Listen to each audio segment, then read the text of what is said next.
प्रभु यीशु मसीह के मधुर और मीठे नाम से आप सभी को जय मसीह की। आज परमेश्वर के वचन में आप सभी का स्वागत है। परमेश्वर पिता आज अपने वचनों के द्वारा आप सभी को बहुत आयत से आशीष को दे। पिता परमेश्वर आज अपने वचनों के द्वारा आपसे बोले और बातचीत करे। मत्ती उसका 4 अध्याय और हम उसके 5 से आगे देखेंगे, जहाँ इस प्रकार से लिखा है, तब इब्लिस ने उसे पवित्र नगर में ले गया और मंदिर के कंगूरे पर खड़ा किया और उससे कहा, यदि तू परमेश्वर का पुत्र है तो अपने आप को नीचे गिरा दे, क्योंकि लिखा है, वह तेरे विषय में अपने स्वरदूत को आज्ञा देगा, वह तुझे हाथों हाथ उठा लेंगे, कहीं ऐसा ना हो कि वे तेरे पाँव में पत्थर से ठेस लगे। यीशु ने कहा, यह भी लिखा है, तू प्रभु अपने परमेश्वर की परीक्षा ना कर। मेरे प्रियो, आज हम परमेश्वर के वचन से जिस बात को सीखेंगे वो है, हम कई बार परमेश्वर की परीक्षा करते और हमको पता भी नहीं चलता। मेरे प्रियो, और हम इसे तब जान सकते हैं जब हम पवित्र आत्मा के चलाए चलेंगे। और यीशु मसीह यरदन से पवित्र आत्मा से परिपूर्ण होकर 40 दिन वो उपवास करता रहा, पवित्र आत्मा के चलाए वो चलता रहा और पवित्र आत्मा के निर्देश के अनुसार वो कार्य को करता रहा। उसी प्रकार से जब हम पवित्र आत्मा के अगुवाई में अपने जीवन को ले चलेंगे, हम हर परीक्षाओं के ऊपर जय को पा सकते हैं। अन्यथा हम भी परीक्षाओं में फंस सकते हैं मेरे प्रियो, और इसलिए तो हमें पवित्र आत्मा की अत्यंत आवश्यकता है। यीशु मसीह परमेश्वर की आज्ञा को पूरा किया और उसने अपने आप को 30 वर्ष की आयु में अपने आप को परमेश्वर की सेवकाई के लिए समर्पित कर दिया। और जब वो हम देखते हैं 12 वर्ष का था, तब वो अपने माता पिता के अधीनगी में वो क्या क्या अपने आप को समर्पित किया। परंतु जैसे 30 वर्ष आया, उसने संपूर्ण रीति से परमेश्वर की सेवा के लिए अपने आप को समर्पित कर दिया। और उसने जैसे बपतिस्मा को लिया, वैसे ही पवित्र आत्मा उसके जीवन में कबूतर की नाई उतरा। और ये शारीरिक रूप से था, परमेश्वर का वचन कहता है। और जैसे आत्मा के चलाए वो जंगल की ओर गया, तो हम इस बात को देखते हैं 40 दिन जब बीता उपवास करके, तब हम देखते हैं शैतान आया और उसकी परीक्षा करता रहा। और परीक्षा करते इस बात को वो सवाल को करता है कि यदि तू परमेश्वर का पुत्र, और दूसरी परीक्षा में भी वो इसी प्रकार से कहता है, यदि तू परमेश्वर का पुत्र है। उस आकाशवाणी में निश्चय करके उसने सुना जब परमेश्वर ने कहा, यह मेरा प्रिय पुत्र है जिससे मैं अत्यंत प्रसन्न हूं। मेरे प्रियो, हम परमेश्वर के संतान हैं। यूहन्ना में हमने देखा, जितनों ने उसके पुत्र यीशु मसीह को स्वीकार किया, परमेश्वर ने उसको अपना संतान होने का अधिकार दे दिया। अब जब हम मसीह यीशु में हैं, हम परमेश्वर के संतान हैं, हमने उसकी आत्मा को पाया। लेकिन अगर हम उसके पवित्र आत्मा के चलाए ना चलें, तो हम भी कई बार परीक्षाओं कर सकते हैं अपने परमेश्वर की। कई छोटी छोटी बातों में शैतान ऐसे ही हमारे मनों में विचार को डालेगा, तुम ये छोटा सा गलत कार्य को करो, और ये छोटा कार्य करने के द्वारा परमेश्वर तो बड़ा दयालु परमेश्वर है, छोटा सा पाप है, तुम इस पाप को कर लो और परमेश्वर तो तुमको बचा लेगा, परमेश्वर तो तुमको क्षमा करेगा। ऐसा करके कई बार हम परमेश्वर की क्या करते हैं, परीक्षा करते हैं। और यहाँ पर इस प्रकार से लिखा हुआ है, मंदिर के कंगूरे पर लेकर के गया और कहा, यदि तू परमेश्वर का पुत्र है तो अपने आप को नीचे गिरा दे, क्योंकि लिखा है, वह अपने विषय में अपने स्वरदूतों को तेरे विषय में वह अपने स्वरदूतों को आज्ञा देगा कि वे तुझे हाथों हाथ उठा लें, कि ऐसा ना हो कि तेरे पाँव में पत्थर से ठेस लगे। यीशु ने कहा, यह भी लिखा है कि तू प्रभु अपने परमेश्वर की परीक्षा ना कर। लेकिन कई बार हम क्या करते हैं, परमेश्वर की ऐसी परीक्षा करते हैं, हम सोचते हैं ये छोटा सा तो निर्णय है, ये छोटा सा तो गलत कार्य है, इसको कर लेने से कौन सा बड़ाई होगा, परमेश्वर तो इतना महान है, इतना प्रेमी है, वो तो मुझको क्षमा करेगा। और ऐसा करके हम कई बार परमेश्वर की परीक्षा करते हैं मेरे प्रियो। और परमेश्वर का वचन याकूब 1 उसका 14 में लिखा है, प्रत्येक मनुष्य अपनी अभिलाषाओं में खिंच करके और फंस करके, पहली बात कि वो क्या करता है, खिंचता है उन अभिलाषाओं की ओर, और फिर वो फंस जाता है और वो परीक्षा में क्या करता है, जा पड़ता है। और आज परमेश्वर पिता अपने वचन के द्वारा में इसी बात को बताना चाहता है, हम परमेश्वर के संतान हैं, हमें अपनी पहचान को कभी भी नहीं खोना है मेरे प्रियो। हम परमेश्वर के बेटे और बेटियां हैं। परमेश्वर ने अपने बेटे यीशु मसीह के द्वारा हमें धार्मिकता का जीवन को दिया है, और हमें अपने इस वस्त्र की क्या करनी है, चौकसी करने, अपने वस्त्र की हमको क्या करना है, चौकसी करना है। नहीं तो ये धार्मिकता का वस्त्र को शैतान क्या करेगा, छीनेगा और हमको क्या करेगा, मलिनताओं में डाल देगा, हमको पाप और बुराई में हमको क्या करेगा, उलझा देगा, फंसा देगा। और फिर हम उसमें से निकलने के लिए क्या करते हैं, प्रयत्न भी करते हैं, लेकिन कई बार हमारे अंदर परमेश्वर का ज्ञान नहीं होता, परमेश्वर के वचनों का ज्ञान नहीं होता। इस कारण बहुत वर्षों वर्ष लोग अपने जीवन को उन पापों में फंसाते हैं, और बहुत सारे लोगों का जीवन तो इस प्रकार से नाश भी हो जाता है। जब आप नीति वचन को पढ़ेंगे, हम देखेंगे नीति वचन, और उसके हम लोग देख सकते हैं 6वां अध्याय, और यहां इस प्रकार से लिखा है, क्या हो सकता है कोई अपनी छाती पर आग रखे और उसके कपड़े ना जले? क्या हो सकता है कि कोई अंगार पर चले और उसके पांव ना झुलसे? जो पराई स्त्री के पास जाता है उसकी दशा ऐसी होती है, वरन जो कोई उसको छुएगा वह दंड से ना बचेगा। लेकिन शैतान हमारी परीक्षा करता, अरे यहां से क्या करो, तुम कुछ गिर जाओगे तो भी तो परमेश्वर क्या करेगा, तुमको तो उठा लेगा। धर्मी जन तो 7 बार गिरेंगे तो परमेश्वर का वचन कहता है उसको उठा लेगा। लेकिन जानबूझ करके हम क्या करते हैं, पापों की ओर चले जाते हैं। और परमेश्वर का वचन स्पष्टता से बताता है, क्या हो सकता है कोई छाती पर आग रखे और उसके कपड़े ना जले? क्या कोई पाप करे, व्यभिचार करे और उसके वस्त्र, धार्मिकता का वस्त्र मैला ना हो? मेरे प्रियो, क्या हो सकता है कोई अंगार पर चले और उसके पांव ना झुलसे? मेरे प्रियो, आज परमेश्वर ने हमको मेल मिलाप का सुसमाचार को दिया। आज यीशु मसीह के द्वारा पिता से हमारा मेल मिलाप हुआ, लेकिन हम स्वयं गलत रास्तों का क्या करते हैं, चुनाव करते हैं। कई बार हमें जो मार्ग बहुत सीधा दिखाई देता है, शैतान करते हैं वो बहुत सीधा रास्ता है, लेकिन वो आपको जा करके क्या करेगा, गलत रास्तों में उलझा कर रख देगा। कई बार वो बहुत चौड़ा रास्ता दिखाई देगा, जहां आपको लगेगा ये बहुत आसान है, ये बहुत इजी है, ये रास्ता, इसमें मैं जा सकता हूं। लेकिन क्या होगा, वो आपके जीवन को नाश कर देगा। मेरे प्रियो, हम परमेश्वर ने अपने बेटे यीशु मसीह की पहचान में हमको बुलाया, हमें परमेश्वर के संतान होने की पहचान हमको दिया गया। लेकिन आज इस पहचान पर शैतान क्या कर रहा है, सवाल को ला रहा है, और हमारे जीवन को दिखाकर बार बार वो बता रहा है, आपके जीवन को दिखाकर बार बार बता रहा है, तुम देखो तुम्हारे जीवन में ये पाप है, तुम्हारे जीवन में ये गुनाह है, तुम्हारे जीवन में ये गलती है। लेकिन आज यीशु मसीह के पास आए, मेरे प्रियो, आप क्षमा को प्राप्त करें और एक नए जीवन की आप शुरुआत करें, और उन पापों के रास्तों को आप छोड़ दें, वो गलतियों के रास्ते को आप छोड़ दें।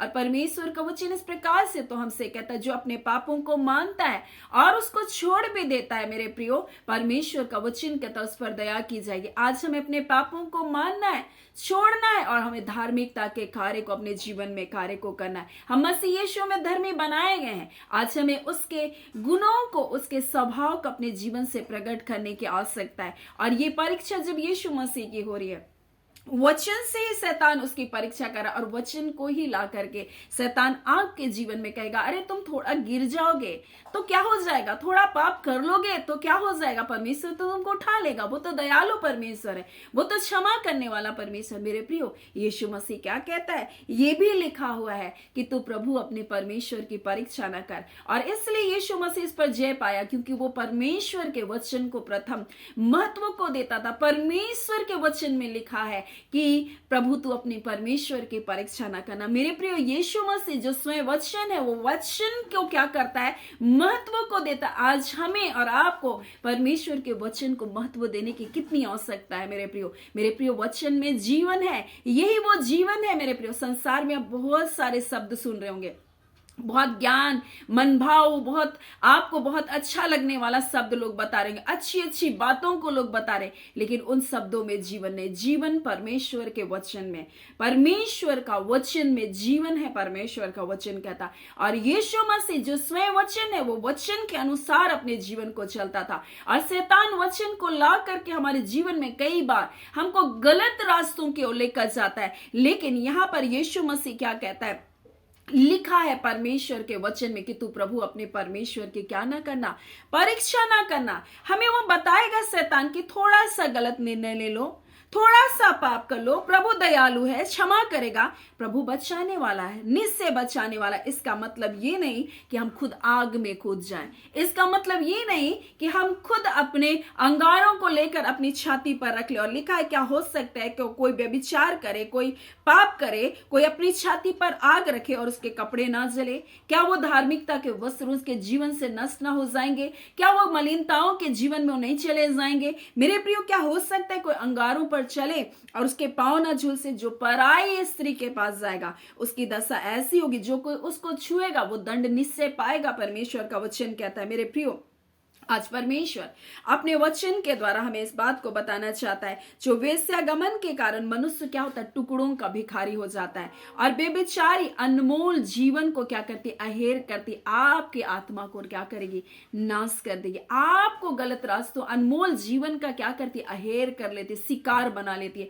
और आप उन्हें शिकार में एक शिकारी, एक ऐसे चिड़िए के समान शिकारी के जाल और फंदों में अपने जीवन को फंसा लेंगे। सो परमेश्वर आज अपने वचन के द्वारा हमें बताना चाहता है, जानबूझकर गलत रास्तों की ओर ना जाए। और ऐसे शैतान क्या कर रहा था, परीक्षा ले रहा था यीशु मसीह की। और मेरे प्रिय, अगर आपको एक सामर्थी जीवन को जीना है, आपको सामर्थ में अगर चलना है, परमेश्वर के प्रेम में, शांति में, अगर आनंद में चलना है, तो आप परमेश्वर की आज्ञा के अनुसार चले, परमेश्वर के वचन के अनुसार चले। क्योंकि यीशु मसीह जब इन परीक्षाओं को पर जय पाया, परमेश्वर का वचन इस प्रकार से नहीं करता कि वो पवित्र आत्मा पाया और सामर्थ से होकर के बाहर निकला। नहीं, परमेश्वर का वचन कहते हैं इन परीक्षाओं के बाद यीशु मसीह सामर्थी रूप से क्या क्या सेवकाई शुरू किया। मेरे प्रियो, पवित्र आत्मा उतरने के बाद उसको उपवास प्रार्थना के साथ उसके जीवन में जब परीक्षाएं आई, उन परीक्षाओं पर यीशु मसीह जय को प्राप्त किया, और तब वो सामर्थ से भरा हुआ क्या क्या निकला, और वहां पर वो प्रचार को करना प्रारंभ किया। उसी प्रकार से जब हम पवित्र आत्मा को पाते हैं, हमको उसके चलाए चलना है मेरे प्रियो, तब हम शैतान की परीक्षाओं के ऊपर, उनके चाल चलाकियों के ऊपर हम जय को पा सकते हैं। सो हमारा परमेश्वर पवित्र है और हमें एक पवित्र चाल चलन जीने के लिए बुलाएगा। और उसका वचन कहता है, मैं पवित्र हूं, वैसे तुम भी पवित्र बने रहना। और यीशु मसीह शैतान के परीक्षाओं में क्या क्या जय पाया, वचन के द्वारा जय को पाया। आज हम वचन के द्वारा जीवन को पाए हैं मेरे प्रियो। और इस प्रकार से जब पहली परीक्षा को हम देख रहे थे, यीशु मसीह की पहचान पर शैतान क्या कर रहा है, सवाल उठा रहा है, परंतु हम देखते हैं वो परमेश्वर के ऊपर निर्भर रहा। और इस प्रकार से उसने कहा कि लिखा है कि मनुष्य केवल रोटी से नहीं, परंतु हर एक वचन जो परमेश्वर के मुख से निकलता है जीवित रहेगा। वो परमेश्वर के वचन के ऊपर अपनी निर्भरता को रखा। अपनी योजना, अपनी इच्छा, अपनी समझ का उसने सहारा नहीं लिया, अपने निर्णय को उसने नहीं लिया कि चलो मैं भी टेस्ट करके देखता हूं इस पत्थर को रोटी बनाकर। नहीं, क्योंकि मैं तो पवित्र आत्मा से भरा, मैं ये कर सकता हूं। नहीं, लेकिन उसने अपने निर्णय को नहीं लिया। वहां उसने परमेश्वर के ऊपर अपने आप को समर्पित किया, उसके वचन के ऊपर अपने आप को समर्पित किया। जो स्वयं परमेश्वर का पुत्र है, वो स्वयं वचन के अधीनता में चला। आज हमें और आपको वचन की अधीनता में कितना रहने की आवश्यकता है मेरे प्रियो। इसलिए उसका वचन कहता, उसी को स्मरण करके सब काम को करना, वो तुम्हारे लिए सीधा मार्ग को निकालेगा। मेरे प्रियो, शत्रु हमें रास्ते तो दिखाएगा कि तुम ये कर लो, वो कर लो, देखो बहुत इजी है, बहुत आसान है, इसके ये करने के द्वारा तुम्हारा रास्ता बहुत आसान होगा। लेकिन वो सीधा मार्ग नहीं, वो आपको उलझाएगा, आपको चौड़ा रास्ता भी दिखाएगा, लेकिन अंत में वो आपके जीवन को, आपके आत्मा को वो क्या करेगा, नाश कर देगा मेरे प्रियो। सो आज परमेश्वर पिता इस वचन के द्वारा आप सभी के जीवन को बहुत ऐसे आशीष को दे। आमीन। आइए हम प्रार्थना करेंगे। धन्यवाद देते हैं जीवते सच्चे सामर्थी मेरे आबा परमेश्वर, हम प्रभु यीशु मसीह के मधुर और मीठे नाम से अब आपके निकटता में आते हैं। हम आपका धन्यवाद करते हैं पिता, आज के वचन के द्वारा पिता आपने अपने लोगों को पिता परमेश्वर बोला और बातचीत किया पिता। हाँ खुदान परमेश्वर, अगर हमने जाने अनजाने प्रभु जी आपके प्रिय लोगों ने हाँ पिता कुछ ऐसी परीक्षाओं में परमेश्वर प्रभु जी किया, प्रभु आज ऐसे सारे पाप अपराधों को क्षमा करके प्रभु दया करे पिता। और खुदान परमेश्वर वो जानबूझकर अगर ऐसी गलतियों में चले गए पिता, आज उनके पापों को क्षमा कर दे पिता परमेश्वर। और पिता अनुग्रह कर पिता कि वो आपके वचन के अनुसार सावधान और सचेत रहने पाए। और पिता आपके वचन को सबसे पहले प्रथम स्थान को देने पाए पिता। और पिता परमेश्वर प्रभु जी, आप जिस प्रकार से कहते हैं उसी को स्मरण करके, उसके नियम को स्मरण करके, उसके वचनों का स्मरण करके तुम सब काम को करना और तुम्हारे लिए वो सीधा मार्ग को निकालेगा। हाँ पिता, आपका वचन कहता है तू अपनी समझ का सहारा ना लेना, परंतु संपूर्ण मन से यहोवा पर भरोसा रखना, वो तुम्हारे लिए सीधा मार्ग को निकालेगा। यस लॉर्ड प्रभु, आप अपने बच्चों के लिए सीधा मार्ग को निकालने वाले परमेश्वर है। हो सकता है आज ये टेढ़े मेढ़े मार्गों में फंसे और उनको समझ नहीं आ रहा प्रभु कि आज कौन सा निर्णय ले, कैसे प्रभु अपने जीवन को प्रभु जी हाँ पिता चलाएं, परंतु खुदावन पवित्र आत्मा आप इनकी अगुवाई करें अपने संतानों को और इनके लिए सीधा मार्ग को निकाले। हो सकता है परमेश्वर पिता किसी ऐसे फंदे में फंस चुके हैं परमेश्वर पिता, जहां से इनके लिए निकलना कठिन हो चुका है प्रभु। हाँ पिता, भावनात्मक रूप से निकलना कठिन हो गया प्रभु। या पिता परमेश्वर ऐसी किसी भी चीजों में प्रभु जो पिता हाँ पिता पाप और बुराई की बातें हैं प्रभु जी, परंतु खुदान परमेश्वर या आपके वचन के अनुसार प्रभु जी ये चलने के लिए अनुग्रह प्रदान कीजिए। आपका सत्य वचन प्रभु जी हर प्रकार के बंधन को इनके जीवन से यीशु के नाम से तोड़ने पाए पिता। हाँ खुदान, हर प्रकार के पाप और बुराई से अपनी इनका जीवन हटने पाए।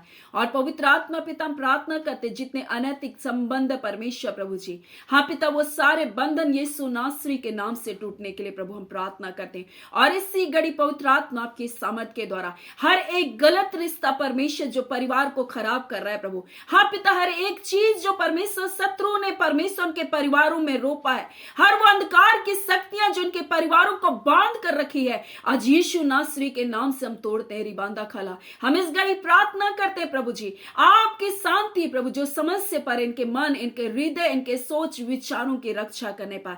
हाँ पिता, जो जो भली है, जो जो मनभावनी और आदर की बातें और प्रशंसा की बातें, उन पर इनका मन लगने पाए।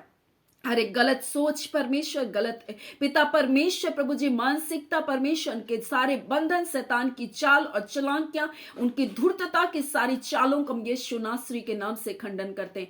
हर वो परमेश्वर कल्पनाएं परमेश्वर, हर वो विचार जो आपकी पहचान से परे इनको लेकर जा रही है, उस बंधन को हम तोड़ते हैं यीशु के नाम से। खुदान परमेश्वर पिता, ये मसीह यीशु में स्वतंत्र किए गए आपकी संतान है पिता, ये आपकी पहचान में बने रहने पाए, इनकी पहचान को शत्रु छीनने ना पिता। और पिता परमेश्वर या आपके पिता राजाओं के राजा आपके संतान है प्रभु जी, हर प्रकार के गरीबी के बंधन प्रभु, हर प्रकार के खर्च के बंधन प्रभु, हाँ पिता नीचे करने वाली मानसिकता के बंधन आज यीशु नासरी के नाम से टूटने पाए पिता। ये राजाओं के राजा खुदान परमेश्वर आपके संतान है पिता, आपका धन्यवाद। खुदान परमेश्वर हम इस घड़ी प्रार्थना करते हैं पिता, हमारे जितने बुजुर्ग माता पिता इन सेवकाई में जुड़ते हैं, उत्तम स्वास्थ्य और भला चंगा जीवन को दीजिए। अपने परिवार में परमेश्वर प्रेम को परमेश्वर, आपके वचन को परमेश्वर प्रभु जी कि पिता परमेश्वर प्रभु बांटने वाले हो सके, अपने बच्चों को सही रास्ते को दिखाने वाले माता पिता बनाइए। ऐ खुदान परमेश्वर हम प्रार्थना करते हैं प्रभु, जितने मेरे प्रिय भाई बहन है प्रभु जी जो आपकी सेवकाई करते हैं किसी न किसी रूप से प्रभु, आप उन्हें परमेश्वर आशीषित कीजिए। ऐ खुदान परमेश्वर जवान बेटे बेटियों के संग साथ हो लीजिए और खुदान परमेश्वर उनके लिए योग्य जीवन साथी यीशु के नाम से आने पाए। खुदान जो आपके द्वारा चुनी है प्रभु जी, हाँ पिता ऐसे पवित्र परमेश्वर प्रभु जी जोड़ा यीशु के नाम से आने के लिए प्रभु अनुग्रह प्रदान कीजिए। हाँ पिता, जिन बच्चों का जॉब नहीं है प्रभु, जिन बेटे बेटियों का उत्तम जॉब यीशु के नाम से उनके जीवन में आने पाए, जितने रोग दुख बीमारी में यीशु के नाम से चंगाई को पाए। छोटे छोटे बच्चों को प्रभु आपके अधीनगी में देते, आपका डर का आत्मा, आपका भय का आत्मा, आपकी आज्ञाकारिता का आत्मा इन बच्चों के जीवन में राज्य करे। हर प्रकार के चिड़चिड़ेपन बच्चों के अंदर से, हर प्रकार के शैतान की चाल और चालाकियां प्रभु जी, हाँ पिता सारे बंधन यीशु के नाम से टूटने पाए। पिता एक एक व्यूअर्स के जीवन को हम ब्लेस करते, उनके घर घराने को हम ब्लेस करते प्रभु, आपकी कुशलता, आपकी शांति प्रभु, हाँ पिता आपके छुटकारे का आत्मा परमेश्वर के परिवारों में कार्य करे और अंधकार की सारी योजना जिनके खिलाफ में बनाई गई, सारी योजना यीशु के नाम से विफल होने पाए। अपने पवित्र लहू में प्रत्येक जन को अपने लहू में छुपा लीजिए और खुदान परमेश्वर जो आपके प्रिय दास दासी हैं परमेश्वर पिता, उनको अपनी सेवकाई में बहुत आयत से इस्तेमाल कीजिए। आपका सामर्थ्य यहाँ एक एक जनों के ऊपर निरंतर बना रहे, आपकी भलाइयां बनी रहे प्रभु। धन्यवाद पिता, आपने प्रार्थना सुना, प्रार्थना यीशु के नाम से हम मांगते, दया सुने, अनुग्रह से ग्रहण कर लीजिएगा, आमीन। परमेश्वर पिता आप सभी को बहुत ऐसे आशीष को दे। आमीन।